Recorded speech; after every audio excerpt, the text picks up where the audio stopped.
ہمارا علم کم ہوتا ہے یا ہم تعصب میں ہوتے ہیں تو ہم دوسرے پر اعتراض کر دیتے ہیں. میں یہی پوچھتا ہوں کہ سلیمان علیہ السلام نے 300 عربی النسل گھوڑوں کی پاؤں کو کاٹ دیا تھا, کیوں؟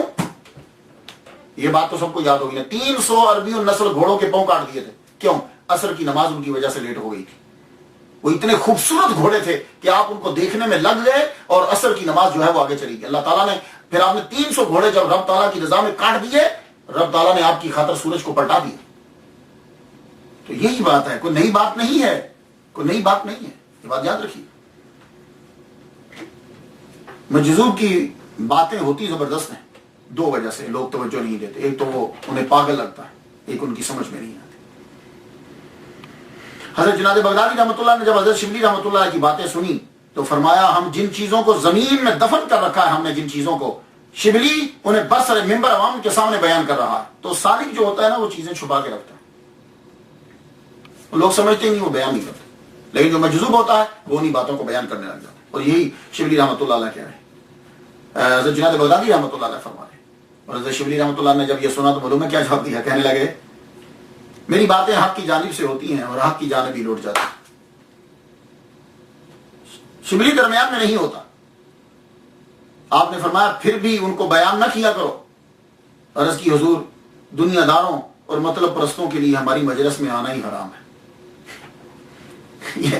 یہ مطلب پرست جو لوگ ہیں نا, جو عبادت بھی کرتے ہیں کہ ثواب ملے گا, ہماری محفل میں آنا ان کے لیے حرام ہے, یہ چھوڑی.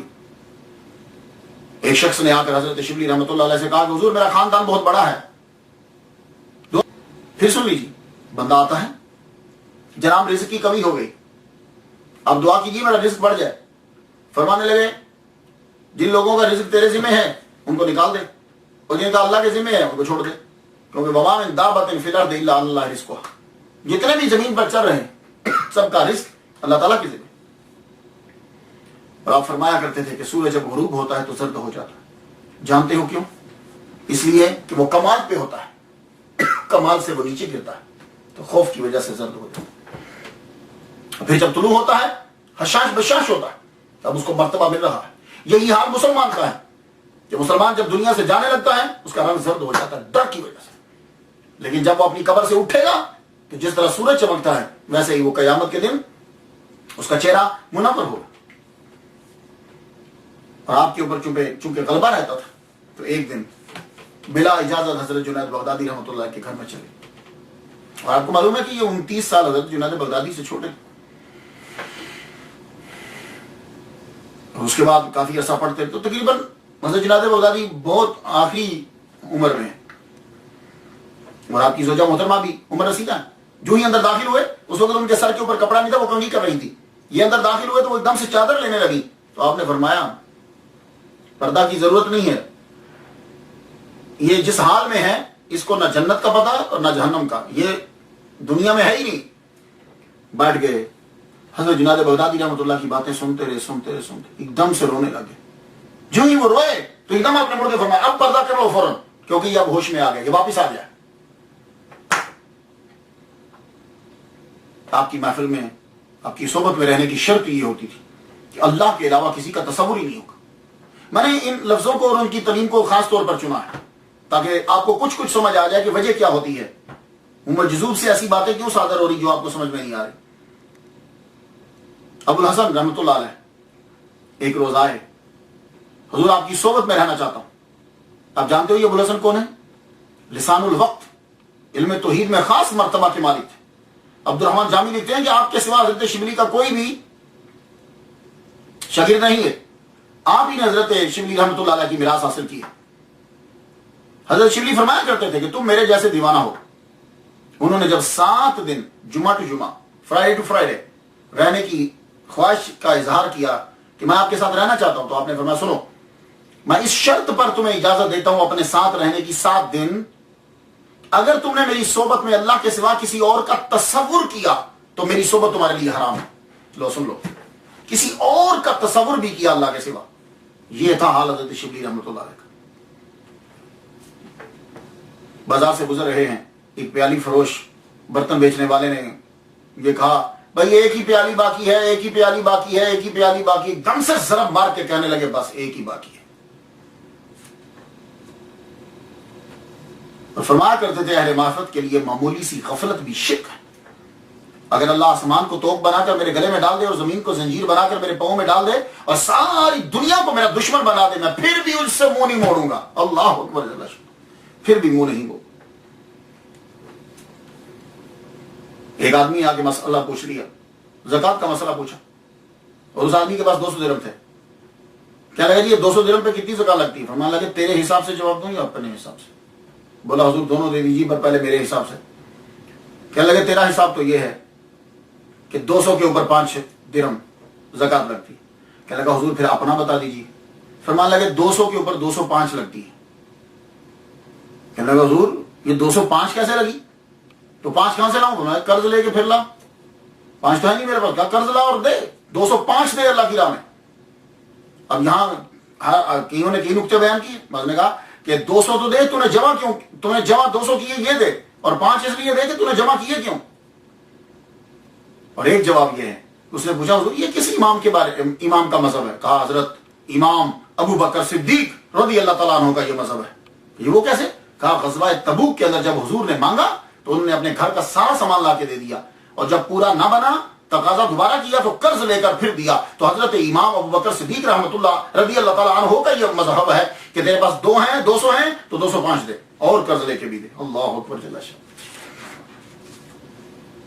تشریح قرآن مجید کی فرما رہے ہیں کل للمؤمنین یغضوا من ابصارہم. مومنین سے کہو کہ اپنی نظروں کو نیچے رکھیں. آج تو خیر ہم دیکھتے ہیں کہ کہاں سے دیکھیں گے، قرآن نے آرڈر دیتا اپنی نظروں کو نیچے رکھیں. تو تشریح کرتے ہیں، کہتے ہیں سنو یہ جو سر کی آنکھیں ہیں نا، یہ سر کی آنکھیں ہیں، ان کو نظروں کو نیچے رکھو. حرام ہے دوسروں کو دیکھنا، یعنی حرام چیز کو نہیں دیکھیں. اور یہ باطنی آنکھیں جو ہیں یہ اللہ کے سوا کسی کو نہ دیکھیں. اللہ اکبر. حضرت جنید بغدادی کا یہ جملہ ہی ایک اعزاز ہے ان کے لیے، لکل قوم تاج وتاج ھذا القوم شبلی. ہر قوم کا ایک تاج ہوتا ہے، ایک آنر، عزت ہے، اور اس قوم کی عزت اور تاج جو ہے وہ شبلی. آپ شدت توحید کی وجہ سے دیوانہ ہو گئے، مقام غوثیت و قطبیت سے گزر کر مقام محبوبیت میں پہنچے. بہت سے لوگوں نے اس واقعے کو بیان کیا ہے، لیکن میں آپ کو تذکرۃ الاولیاء سے سنانا چاہتا ہوں. بہت سے لوگوں نے کیا، اپنے بیگانے سب نے کیا. خواب کے اندر حضرت جنید بغدادی رحمۃ اللہ علیہ نے دیکھا، جلوہ فرما ہے، دربار حضور کا لگا ہے. حضرت شبلی رحمۃ اللہ علیہ تشریف لائے، میرے نبی نے اٹھ کر ان کی پیشانی پر بوسہ دیا. اللہ اکبر. اس سے بڑھ کر اور کیا اعزاز ہو سکتا ہے؟ بعض نے اس واقعے کو ابو بکر بن مجاہد سے بیان کیا ہے، لیکن میں شیخ فرید الدین عطار رحمۃ اللہ علیہ کا واقعہ ان کا نقل کیا آپ کو سنا رہا ہوں. حضرت جنید بغدادی رحمۃ اللہ علیہ نے پوچھا شبلی رحمۃ اللہ علیہ سے، تجھے یہ مرتبہ کیسے ملا کہ حضور پاک جو ہیں وہ تجھے بوسہ دے رہے ہیں؟ کہنے لگے میں یہ عمل کرتا ہوں کہ مغرب کی نماز کے بعد 2 رکعت پڑھتا ہوں، اور اس 2 رکعت پڑھنے کے بعد میں یہ پڑھتا ہوں لقد جاءکم رسول من انفسکم عزیز علیہ ما عنتم حریص علیکم بالمؤمنین رؤوف رحیم فإن تولوا فقل حسبی اللہ لا الہ الا هو علیہ توکلت وهو رب العرش العظیم. یہ میں پڑھتا ہوں. اس کے ساتھ اور بھی اضافہ کیا گیا ہے اور بتایا گیا ہے آخر دنیا میں انسان جب آتا ہے تو پھر اس نے جانا بھی ہوتا ہے.